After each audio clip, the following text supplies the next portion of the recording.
അനിമോൾ ഒരു ടാസ്കും ജയിച്ചിട്ടില്ല. ഒരു ക്യാപ്റ്റൻ പോലും ആയിട്ടില്ല. പിന്നെ എങ്ങനെയാണ് അനിമോൾ ഇത്ര നാൾ ഇവിടെ പിടിച്ചു നിന്നേന്നുള്ള ആ ഒരു ഡൗട്ടാണ് നമ്മുടെ നൂറ മോൾക്ക്. അപ്പോൾ നമ്മുടെ ഒനിയിൽ പറഞ്ഞ് മനസ്സിലാക്കി കൊടുക്കുകയാണ്. അങ്ങനത്തെ വേറെ കുറേ കാര്യങ്ങളുണ്ട് പ്രേക്ഷകർക്ക് ഇഷ്ടപ്പെട്ടത്. ഒരു കുടുംബ പ്രേക്ഷകർക്ക് ഇഷ്ടപ്പെടാനുള്ള ചില ക്വാളിറ്റീസൊക്കെ അവൾ കാണിക്കുന്നുണ്ട്. എന്താണെന്ന് വെച്ച് കഴിഞ്ഞാൽ അവളുടെ കരച്ചിലൊക്കെ കാണുമ്പോൾ നമുക്കിതിൻ്റെ അകത്തിരിക്കുമ്പോൾ ക്രിഞ്ചായിട്ട് തോന്നും. പക്ഷേ പുറത്തിറങ്ങി കഴിയുമ്പോൾ നമുക്കത് ഭയങ്കരമായിട്ട് ഫീൽ ചെയ്യും. ആ രീതിയിലാണ് അത് പോർട്രേ ചെയ്യപ്പെടുന്നത് പുറത്തേക്ക്. ഇപ്പം സാബുമാൻ്റെ കേസ് എടുക്കുവാണെങ്കിൽ തന്നെ നമ്മളൊക്കെ ചിന്തിച്ചില്ലേ, സാബുമാൻ എന്ത് ചെയ്തിട്ട് അവിടെ നിൽക്കുന്നത്, ഇത്രയും വോട്ട് കിട്ടിയത്, ഒരു ടാസ്കും ചെയ്യാതെ അവിടെ നിൽക്കുമല്ലായിരുന്നു. പക്ഷെ എന്താണെന്ന് വെച്ച് കഴിഞ്ഞാൽ സാബുമാനെ ഇഷ്ടപ്പെടാൻ ഉള്ള കാരണം എന്ന് പറഞ്ഞാൽ വേറൊരാളോടുള്ള ദേഷ്യമാണ്. ഇപ്പം ആര്യൻ, നെവിൻ പോലുള്ള ആൾക്കാരൊക്കെ ഇവിടെ കിടന്ന് ആ ഒരു വീക്കിൽ കുറച്ച് കാര്യങ്ങളൊക്കെ ചെയ്ത് കൂട്ടുമ്പം ഓൾറെഡി ഷാനവാസിനോടും അനീഷിനോടും ഒക്കെ ഇഷ്ടപ്പെട്ട കുറേ ഫാൻസ് ഉണ്ട്.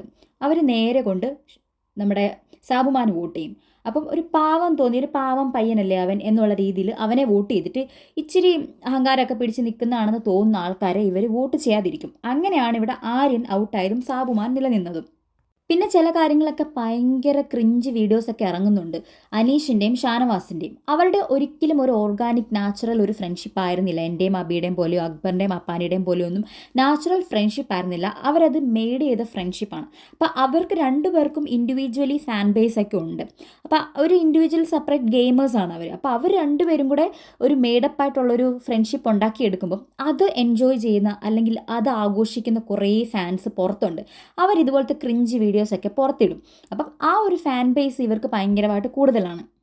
പിന്നെ അതേപോലെ ഷാനവാസ് ഇങ്ങനെ വീണ് കിടന്ന ടൈമിൽ ആദ്യം ഇവിടെ നിന്നവർ നിങ്ങൾ അയ്യോ ആക്ടിങ് ആണ് അതാ ഇതാന്നൊക്കെ പറയും. പക്ഷെ പുറമേ നിൽക്കുന്നവർക്ക് ഒരിക്കലും അത് തോന്നത്തില്ല. അപ്പോൾ അങ്ങനത്തെ കുറച്ച് കാര്യങ്ങളൊക്കെ ഇവരെ നന്നായിട്ട് അഫക്റ്റ് ചെയ്തിട്ടുണ്ട്. ഇപ്പം അനുമോളെ പോലുള്ളൊരു കുലസ്ത്രീയുടെ ഒന്നും ഒരിക്കലും ഞാൻ സപ്പോർട്ട് ചെയ്യത്തില്ല.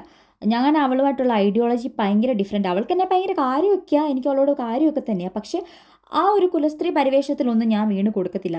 എനിക്ക് നേരത്തെ അറിയാം അനുമോൾക്ക് നല്ല ഫാൻ ഉണ്ടെന്ന്. എനിക്ക് വേണമെങ്കിൽ അവളുടെ അടുത്തൊരു ലവ് ട്രാക്കൊക്കെ പിടിച്ച് നൈസായിട്ട് വേണമെങ്കിൽ അവിടെ നിൽക്കാറുന്നില്ല. പക്ഷെ എനിക്ക് താല്പര്യമില്ല. ഐഡിയോളജി വൈസ് നമ്മൾ സെയിം അല്ല, നമ്മൾ ഭയങ്കര ഡിഫറൻസ് ഉള്ള ആൾക്കാരാണ്.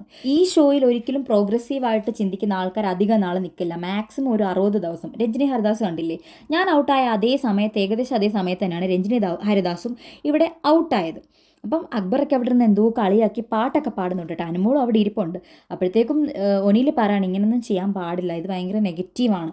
അപ്പോഴത്തേക്കും ഈ ചിന്തിക്കാതെ ഈ കുറേ കാര്യങ്ങൾ അക്ബർ ചെയ്ത് കൂട്ടുമെന്ന് നൂറയും പറയാണ്. പിന്നെ ഒണിയിൽ പറയുന്നുണ്ട് അനുമോളെ എനിക്ക് ഭയങ്കര കാര്യമൊക്കെ കേട്ടോ, അവൾ കപ്പടിച്ചാലും എനിക്കിഷ്ടമാണ്. പക്ഷേ പി ആറിൻ്റെ ബലത്തിൽ കപ്പടിക്കുന്ന ഒരാളെക്കാട്ടിലും പി ആർ ഇല്ലാതെ കപ്പടിക്കുന്ന ഒരാളെയാണ് എനിക്കിഷ്ടം എന്നുള്ള രീതിയിലൊക്കെ ഒണിയിൽ പറയുന്നുണ്ട്.